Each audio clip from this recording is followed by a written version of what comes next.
ایک ہوتی ہے نفل. اس کے بیچ میں الگ الگ لیکن بیسیکلی یہ 3 چیز ہوتے ہیں: فرض، سنت اور نفل. سنت کتنی بڑی بھی ہو جائے فرض کو کبھی ٹچ نہیں کر سکتی. نفل کتنی بڑی ہو جائے کبھی سنت کو ٹچ نہیں کر سکتی. ایک آدمی چپل پہنتے وقت داہنے پیر میں چپل ڈالتا ہے کہ اللہ کے رسول صلی اللہ علیہ وسلم داہنے پیر میں پہلے پہنتے تھے، یہ سوچ کر کے داہنے میں ڈال رہا ہے. دوسرا آدمی بیٹھا ہوا 2 گھنٹہ سے تسبیح نفلی پڑھ رہا ہے، یہ اس سنت کے ثواب کو 2 گھنٹہ والا پکڑ نہیں سکتا. سنت سنت ہے، نفل نفل ہے. اللہ کے رسول صلی اللہ علیہ وسلم نے فرما دیا اور حرام سے بچنا یہ فرض پر عمل کرنے کے برابر ہوتا ہے. ایک آدمی نے فوراً نگاہ نیچی کی، کوئی آدمی 1000 رکعت نفل پڑھے اور ایک آدمی ایک مرتبہ اپنی نگاہ نیچی اس نیت سے کرے، وہ 1000 رکعت اس کو پا نہیں سکتی ہے.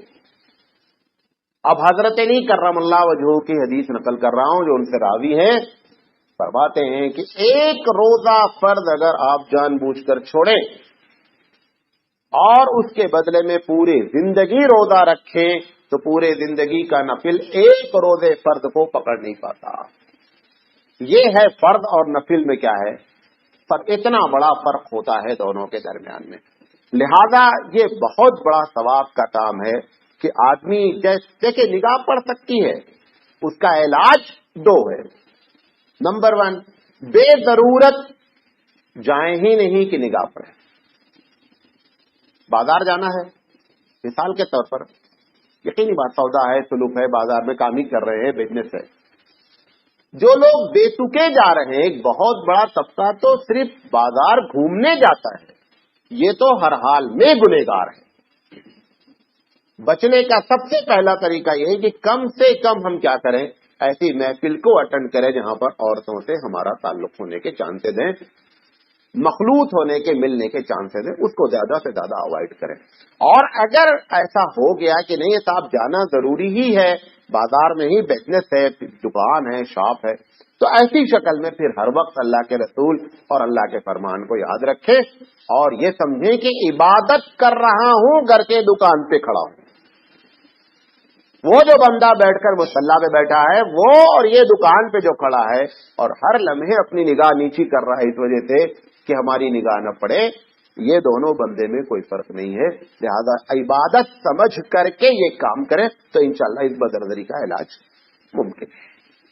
دوسری چیز، تیسری چیز، یہ ایک بات اس میں اور بتا دیں آپ کو، یہ جو بدنظری سے روکا گیا ہے، حقیقت میں شریعت کی پالیسی جو ہوتی ہے وہ کسی بڑے گناہ سے روکنے کے لیے پریکاشن لیتی ہے، مطلب پہلے سے اس کو روکنے کی فکر کرتی ہے. آپ دیکھیں پیٹرول پمپ پہ یہ لکھا رہتا ہے کہ صاحب سگریٹ ناٹ الاؤڈ. ایسا نہیں ہے کہ سگریٹ پیتے ہی پیٹرول پمپ پہ بھاگ سے آگ لگ جائے گی، یہ پریکاشن ہے. چانسز ہیں کہ آگ لگ جائے. یہ طریقہ قطعی نہیں ہے کہ پیٹرول پمپ کے پاس آگ جلائی جائے، بیچ میں فائر بریگیڈ رکھا جائے، دیکھیں آگ کیسے لگتی ہے. یہ طریقہ حفاظت کا نہیں ہوتا ہے. حفاظت کا طریقہ شریعت میں بھی یہی ہے، لوگوں نے بھی اسی طریقہ ہے کہ برائی کو ہونے سے پہلے روکو. اللہ تعالیٰ کہتا ہے قرآن کریم میں لا تقربوا الزنا، یہ نہیں بولتا زنا نہیں کرو، بولتا زنا کے قریب نہیں جاؤ. وہ یہاں سے یہ جو آنکھ کا معاملہ ہے، ایک حدیث بخاری کی ہے، اللہ کے رسول صلی اللہ علیہ وسلم ہے کہ آنکھیں زنا کرتی ہیں. پھر دوسری حدیث میں ہے کہ کان زنا کرتے ہیں، ہاتھ زنا کرتے ہیں، پیر زنا کرتے ہیں، زبان زنا کرتی ہے. کیونکہ یہ سب زنا کے مقدمات ہیں، زنا سے پہلی کی چیزیں ہیں. یہ جو بدنظری سے یہاں روکا جا رہا ہے، اصل روکنا مقصد کس چیز کا ہے کہ تاکہ معاشرے میں زنا سے لوگوں کی حفاظت کی جا سکے. اچانک اگر آپ روکیں گے زنا کو تو بہت مشکل کام ہے. پہلے سے جو ہے وہ آپ سگریٹ پینا الاؤڈ ہی نہیں کریں کہ وہاں آگ لگنے کے چانسز ہوں. اس وجہ سے شریعت نے اس کو جو ہے یہاں سے روکنے کی فکر کی ہے. اور یہ آپ کو بتا دیں یہ شریعت کی پالیسی ہوتی ہے کہ ہر برائی کو روکنے کے لیے وہ بہت دور سے اقدام کرتی ہے. مثال کے طور پر قبرستان میں جا کر کے مردے کے لیے ایصال ثواب یا فاتحہ جو ہم پڑھتے ہیں اس کو کہا گیا کہ وہاں پر کھڑے ہو کر کے ہاتھ اٹھا کر کے نہیں پڑھے. کیوں ہاتھ اٹھا کر میں چانسز یہ ہیں کہ بندہ یہ سمجھے گا کہ یہ اس سے کیا کر رہا ہے, مانگ رہا ہے. اس غلط فہمی کو دور کرنے کے لیے کہا گیا کہ آپ وہاں کھڑے ہو کر کے پڑھیں, ہاتھ نہیں. آپ یہاں سے ہی سال ثواب بیٹھے کر رہے ہیں, آپ ہاتھ اٹھا کر کرے پڑھے, کوئی مسئلہ نہیں. وہ بھی روکنا مقصد ہے کہ اس چیز کی طرف لوگوں کی غلط فہمی نہ ہو. ایک دوسری حدیث میں اللہ کے رسول فرمائے اتقوا مواضع التہم, اے لوگوں تہمت سے بچو, نہیں تہمت کی جگہوں سے بچو, تہمت کی جگہوں سے بچو. اب ایک جگہ شراب پی جاتی ہے, نہیں صاحب میں شراب پیتا نہیں ہوں, میں بہت اپنے آپ کو بن رہا ہوں, مجھ سے مطلب نہیں, میں جاؤں گا, یہ طریقہ نہیں. آپ اپنی وجہ سے دوسرے کو کنفیوز نہیں کریں. آپ کو دیکھ کر کے کوئی آدمی اگر یہ سمجھ گیا جناب یہ بھی شرابی ہے, گھر کے آپ نے شراب نہیں پیا, آپ کی وجہ سے آپ کے اوپر گمان کرنے کا گناہ اس کے اوپر ہوا, لہذا اس سے کیا کرے, اپنی حفاظت کرنا. تیسری چیز تجسس. قرآن مجید کہتا ہے ولا تجسسوا, لوگوں جاسوسی نہیں کرو. اللہ کے رسول صلی اللہ علیہ وسلم فرماتے ہیں من رأى عورتا, جس کو کسی کا راز معلوم ہو گیا, فسترہا, اس نے اس کو چھپائے رکھا. کان کمن احیا موعودۃ, آپ نے فرمایا کہ اس نے اتنا بڑا کام کیا جیسے کوئی لڑکی کو دفنانے جا رہا تھا, اس نے اس کی جان بچا لی. اتنا بڑا اس نے کام کیا. یہ جو تجسس ہے یہ بھی بڑی خطرناک بیماری ہے. اللہ کے رسول صلی اللہ علیہ وسلم نے اپنے صحابہ کی جو ٹریننگ دی, اپنے صحابہ کا جو تزکیہ کیا, ان کی جو تربیت فرمائی, زبردست قسم کا ایک پورے صحابہ کا بیچ تیار ہوا. ابھی ہماری عادت ہے ہم ٹیلی فون کر رہے ہیں, کسی سے بات کر رہے ہیں, اب آپ بیٹھے مولانا صاحب کسے ٹیلی فون کر رہے ہیں, ارے بھائی ہم کو اگر آپ سے متعلق ہوگا ہم آپ کو بتا دیں گے. یہ پوچھنے کی کیا ضرورت ہے کہ آپ کس کو ٹیلی فون کر رہے ہیں. دروازے کے پاس کھڑے ہو کر کے سن رہے ہیں کہ کیا بات ہو رہی ہے. ٹیلی فون ہمارا رکھا ہوا ہے, اب میں نہیں موجود ہوں, ارے ایس ایم ایس دیکھیں چیک کریں کیا ہے. یہ ساری برائیاں, کسی کی ڈائری دیکھنا, کسی کا جو ہے وہ خط پڑھنا, کسی کا ٹیلی فون اٹھا کر کے ایس ایم ایس, کسی کا پاسورڈ معلوم ہو جانا تو اس کا نیٹ کھول لینا, یہ سارے تجسس میں داخل ہیں. اچھا, یہ بندہ نہیں سمجھ رہا ہے کہ اگر اوپر والا میرا تجسس کر دیا تو کیا بنے گا. پروردگار عالم کہتا ہے کہ جو آدمی یہاں کسی کے گناہ کو چھپاتا ہے, اللہ تعالیٰ کہتا ہے کہ میں بھی قیامت میں اس کے گناہ کو سب کے سامنے کرنے سے چھپاؤں گا. اور اگر تم نے یہاں میں کیوں, اصل کیا ہے, اللہ کو اپنے بندوں سے بڑی محبت ہے. جب ہم ان کی بے عزتی کرتے ہیں بندوں کی, تو پروردگار عالم تو سخت ناگوار ہوتا ہے کہ میرے بندوں کی اس نے کیا کی ہے, بے عزتی کی ہے. لہذا جب ہم اس کے سامنے کھڑے ہوں گے تو وہ ہماری بے عزتی بندوں کے سامنے کرے گا کہ یہ اس کا بدلہ ہو گیا برابر. لہذا اگر ہم یہ چاہتے ہیں کہ قیامت میں ہماری غلطیاں دیکھیں, اللہ کا یہ تو جو اللہ رحمان اور رحیم ہے, کتنے گناہ ہم کرتے ہیں, اگر یہ معلوم ہو جائے پبلک کو تو مولانا صاحب کا سارا کریڈٹ ختم ہو جائے گا. کس نے چھپا رکھا ہے, رب نے چھپایا. اسی کا نام ہے کہ میں رحمان اور رحیم ہوں. اس نے اتنا بڑا کمال کیا, اتنی بڑی رحمت ہمارے ساتھ کی کہ پبلک میں ہمارے گناہ کو واضح نہیں کیا. لہذا اگر تم کو ایک آدھ چیز کسی کے بارے میں معلوم ہو گئی ہے, دبائے رکھو. اس میں عورتیں تو اتنا مشکل کام ہے کہ جس کا کوئی جواب نہیں ہے. اگر ان کو کوئی ایک بات معلوم ہو گئی ہے, اگر وہ بتا نہ دیں تب تک معاملہ. شوہر بڑی محبت میں اس کو بتاتا, دن بھر کی رپورٹ دیتا جا کر کے شام میں, آج بازار میں یہ ہوا, ویسا ہوا, یہ ہوا, وہ ہوا, فلاں ہے. یہ جو بتا رہے ہیں حضرت, ایک مرتبہ ہر بات کرنے سے پہلے, علاج بتا رہا ہوں, ایک مرتبہ ہر بات کرنے سے پہلے صرف ایک مرتبہ سوچ لیں کہ یہ اطلاع میں اس کو کیوں دے رہا ہوں, کیا اس کا فائدہ ہے. سارا معاملہ کنٹرول میں آ جائے گا. ایک مرتبہ صرف سوچ لیں کہ یہ بات میں جو اپنی بیوی سے کہہ رہا ہوں، بھائی سے بتا رہا ہوں، دوست، کیوں میں یہ بتا رہا ہوں، کیا چکر ہے اس کے پیچھے؟ جب تک شرعی لحاظ سے ٹک نہیں ہو اوکے کا، تب تک آپ بتائیں نہیں، آپ کی خود بخود 50 سے 60% باتیں ختم ہو جائیں گی۔ بزرگوں، جو یہ عبد القادر جیلانی رحمۃ اللہ علیہ، ایسے بڑے بڑے جو بزرگ گزرے، ان کے اندر 3 صفت عموماً: کم بولنے کا، کم کھانا، کم سونا۔ ہمارے پاس یہ تینوں زیادہ ہے۔ بے تکی بات کر رہے ہیں، کوئی فائدہ ہی نہیں ہے۔ ہم کبھی نہیں سوچتے کہ یہ بات ہم کیوں کرنے جا رہے ہیں اس آدمی سے، آخر اس کا کیا فائدہ ہے شرعی لحاظ سے۔ ایک مرتبہ یہ بات سوچ لیں، سب کچھ ختم ہو جائے۔ جو جاسوسی ہم کو معلوم ہوئی ہے وہ اس کو ہم کسی سے، چلو ہم نے غلطی کی معلوم کر لی، اب دوسری غلطی یہ کہ ہم اس کو کیا پہنچا رہے ہیں؟ بیگم کو پہنچانے کا مطلب یہ ہے پورے شہر میں بات پہنچ گئی، اب ضرورت مزید آپ کو ایڈورٹائز کرنے کی نہیں ہے۔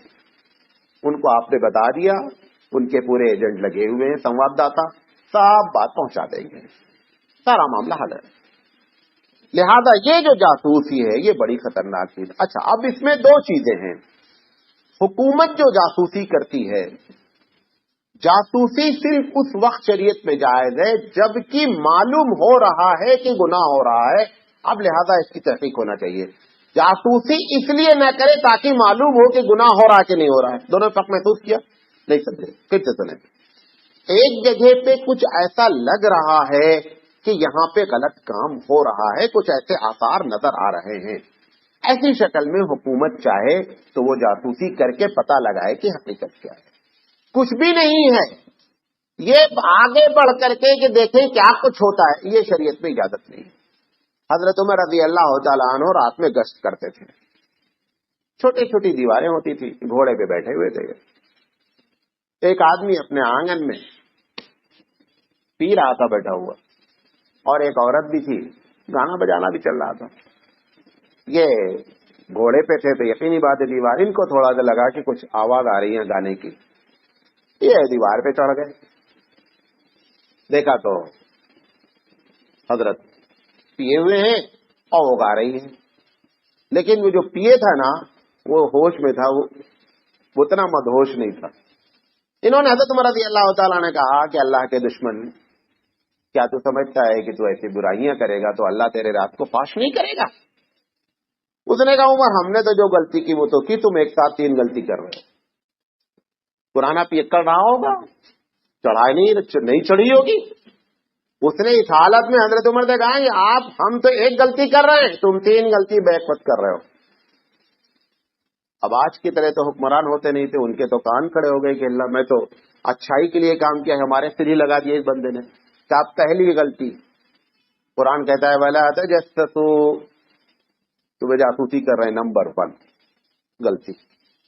نمبر 2، اللہ بولتا جب کسی کے ہاں جاؤ تو اجازت لے کے جاؤ، تمہیں بغیر اجازت کیا ہے، نمبر 2 غلطی۔ نمبر 3، اللہ بولتا کسی کے گھر میں جاؤ تو دروازے سے جاؤ، تمہیں پیچھے سے آئے۔ یہ 3 غلطی بیک وقت ہو رہی ہے، میں ایک غلطی کر رہا ہوں، تم 3 غلطی کر رہے ہو۔ حضرت عمر رضی اللہ تعالیٰ نے کہا میں اپنی غلطی کو ایکسپٹ کرتا ہوں، لیکن خدا کے واسطے ایسا کام نہیں کرو، لیکن اس پر کوئی کارروائی انہوں نے نہیں کی۔ تو پتا کیا چلا، ہم جاسوسی اس لیے نہیں کریں کہ معلوم کرے گناہ ہو رہا ہے کہ نہیں ہو رہا، گناہ ہوتے نظر آنے لگے، اس کے آثار نظر آ رہے ہیں، ایسی شکل میں حکومت کو بھی اجازت ہے اور اولی الامر کو بھی اجازت ہے۔ اولی الامر سے مراد کیا ہے؟ باپ بچوں پر، شوہر بیوی پر، بڑا بھائی چھوٹے بھائی پر، یہ تینوں اولی الامر کی کیٹیگری میں داخل ہے۔ میں بڑا بھائی ہوں گھر میں، کچھ لوگوں کا اٹھنا بیٹھنا ہو رہا ہے گھر میں جوان لڑکی موجود ہے، ہم نوٹس نہیں لے رہے، یہ یہاں جاسوسی کرنا چاہیے، یہ کیوں بندہ آ رہا ہے، کیا چکر ہے اس کا۔ ہم نے اپنے لڑکی کو موبائل دلا رکھا ہے، کبھی کبھی اچانک چیک کریں موبائل کیا چکر ہے، یہ اس قسم کی جاسوسی کرنا لازم ہے، ورنہ آپ کنٹرول نہیں کر پائیں گے۔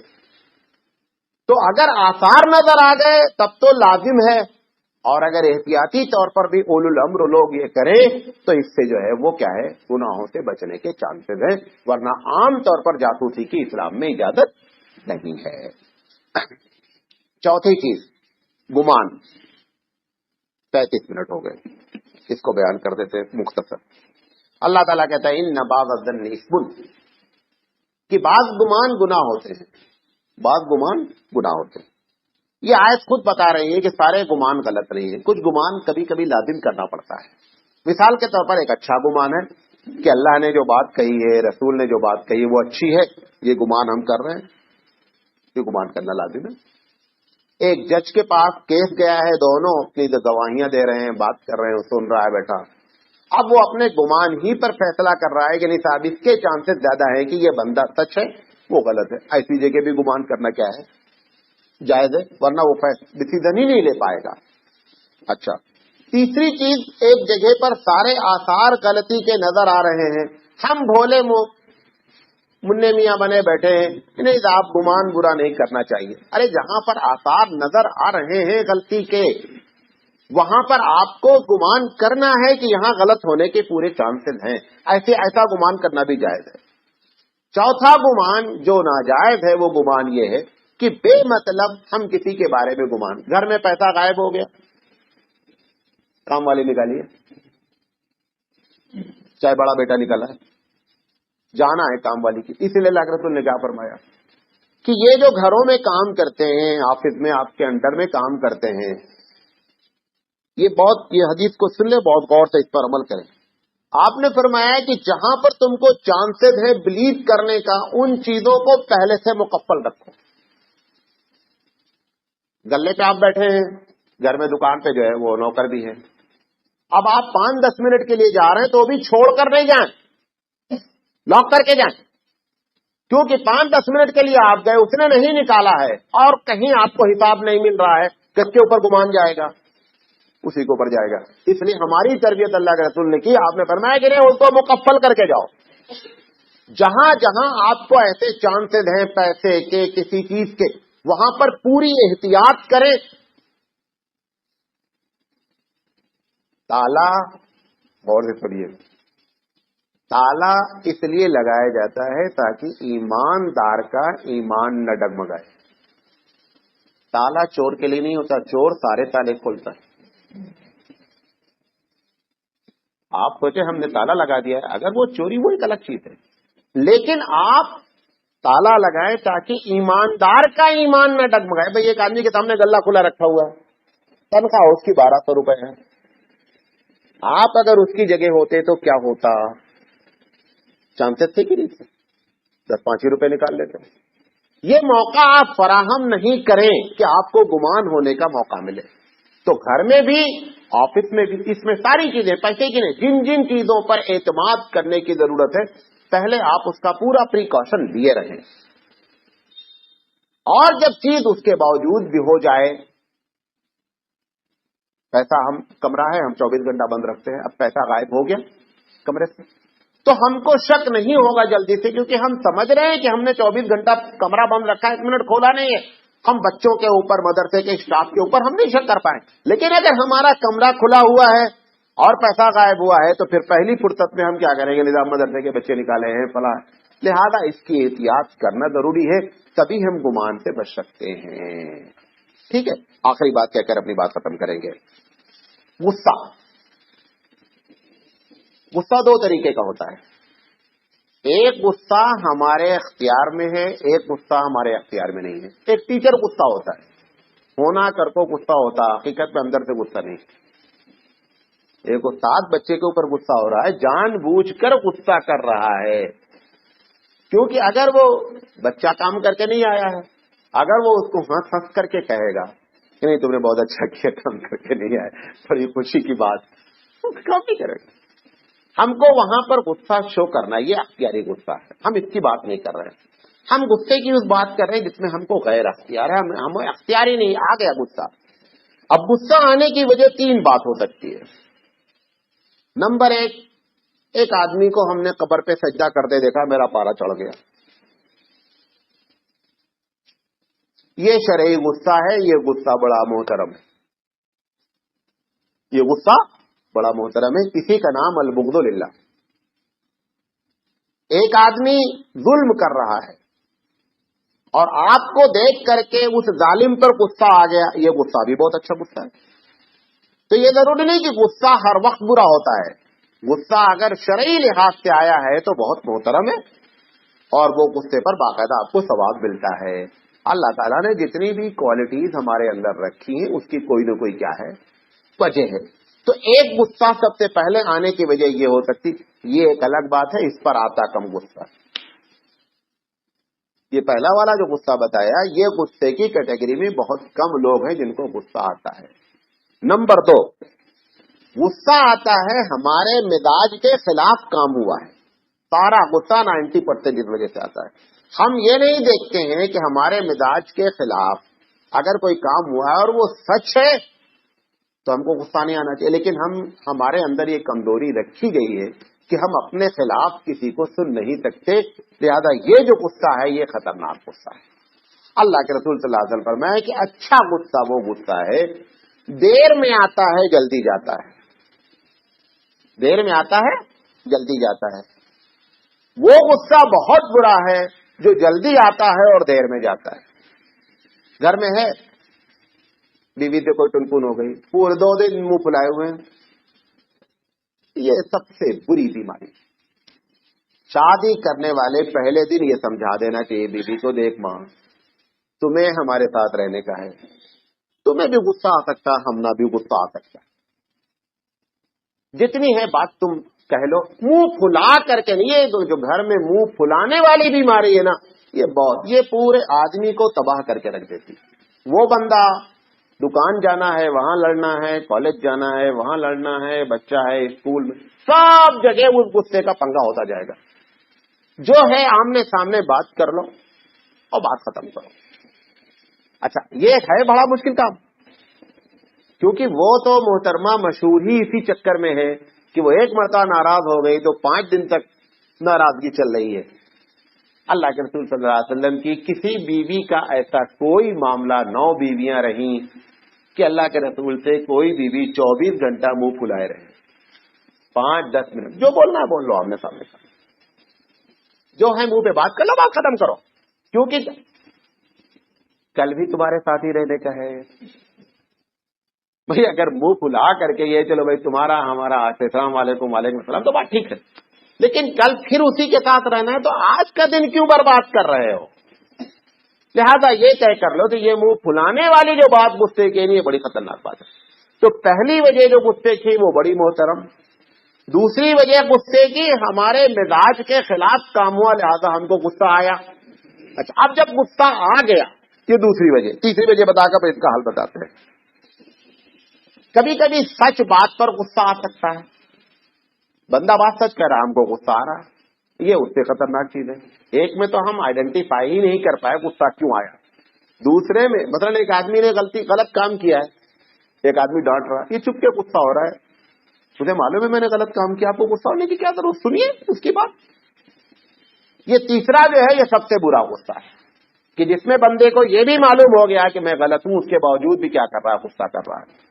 اچھا، اب جب غصہ ہو گیا، اللہ کے رسول نے اس کے کئی علاج بتائے، یہ نہیں کہا کہ غصہ نہیں آئے گا، غصہ تو آئے گا۔ نمبر 1، عرب کیا کرتے ہیں، عرب کے اندر بڑی اچھی سٹائل ہے، جیسے کسی کو غصہ دیکھے نا، پہنچے گا اللہم صلی علی، درود پڑھو درود پڑھو، دونوں کو درود پڑھا کر کے پھر بات شروع کریں گے، اور اللہ کا فضل ایسا ہوا درود پڑھاتے ہی معاملہ سارا کا سارا کیا ہوتا ختم ہو جاتا۔ جیسے پہنچیں گے صلی علی محمد صلی علی محمد صلی علی محمد صلی علی محمد، 5-10 مرتبہ چلا کر کے دونوں کو صلی علی محمد کرا کر کے، اچھا آپ کیا بات ہے بولو بھائی، ایک اچھا طریقہ ہے، آپ بھی کر سکتے ہیں۔ دوسرا، اللہ کے رسول فرمایا اگر کھڑے ہو تو بیٹھ جاؤ، کیونکہ بی پی آئی ہے، کھڑے ہو تو بیٹھ جاؤ۔ پھر آپ نے فرمایا اگر بیٹھے ہو تو لیٹ جاؤ۔ تیسری بتایا آپ نے کہ جب غصہ آئے تو اعوذ باللہ پڑھو۔ یہ سب غصے میں ہوش میں رہنا تبھی کریں گے نا، جب غصے میں ہم ہوش میں رہیں گے تبھی تو یہ چیزیں کر پائیں گے، لیکن اگر آپ اس کی عادت ڈالیں گے تو ہوش میں برقرار رہیں گے، ہوش میں رہیں گے۔ تو یہ 3 طریقہ ہے۔ بعض لوگوں نے ٹھنڈا پانی پینے کا کہا ہے، میں نے بڑی تلاش سے حدیث اس پر نہیں ملی، بعض لوگ ٹھنڈا پانی پینے کی بات بھی کرتے ہیں کہ بندے کو پانی پلایا جائے. بہرحال یہ کسی کا تجربہ ہے، غالباً حدیث اس پر جو ہے وہ صحیح موجود نہیں ہے. اللہ کے رسول صلی اللہ علیہ وسلم نے فرمایا اصل غصے پر کنٹرول کرنے والے کا جو اجر ہے وہ سنیں. اللہ کے رسول فرمایا ایک آدمی کو غصہ آیا اور سچ بات پر آیا. ایک آدمی نے چوں ہی مار دیا. یہ مارنے کی طاقت رکھتا ہے کہ ایک کا جواب 4 دے دے. غصہ بھی اس کو آیا، پھر اس نے کہا نہیں، اللہ کے رسول نے کہا غصے پر کنٹرول کرنا چاہیے، اچھا جاؤ یار تم کو معاف کرتا ہوں. آپ نے فرمایا اگر ایک مرتبہ بھی زندگی میں اس نے ایسا کیا ہے تو قیامت میں ہم سب کے سامنے بلائیں گے اس کو، جس بندے نے ہماری وجہ سے غصے پر کنٹرول کر کے معاف کر دیا. اور اللہ تعالیٰ بولے گا یہ حوریں کھڑی ہیں جس کو چاہو سے لٹ کر لو. یہ غصے کے عوض کی حوریں ہیں. حوریں بڑی الگ الگ کیٹیگری کی ہیں. نماز پڑھنے کی حور الگ ہے، روزہ رکھنے کی حور الگ ہے، غصہ پہ کنٹرول کرنے کی حور الگ ہے، الگ الگ. جنت میں بھی دروازے الگ الگ ہیں نا.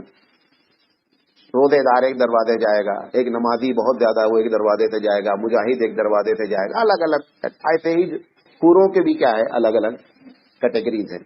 تو اللہ کے رسول صلی اللہ علیہ وسلم فرمایا کہ پروردگار عالم سب کے سامنے کہے گا کہ تم نے ہماری وجہ سے غصے پر کنٹرول کیا ہے، لہذا آج اس کا جو ہے وہ بدلہ ہے. بہرحال تو کوشش یہ کرنی چاہیے کہ ہم جو ہے وہ اپنے غصے پر کنٹرول کریں. ہے مشکل کام، لیکن اگر ہم کنٹرول کریں تو دیکھیں سب سے بڑی بات یہ ہے نا کہ جس کے لیے کام کر رہے ہیں وہ سو نہیں رہا ہے. کون؟ اللہ.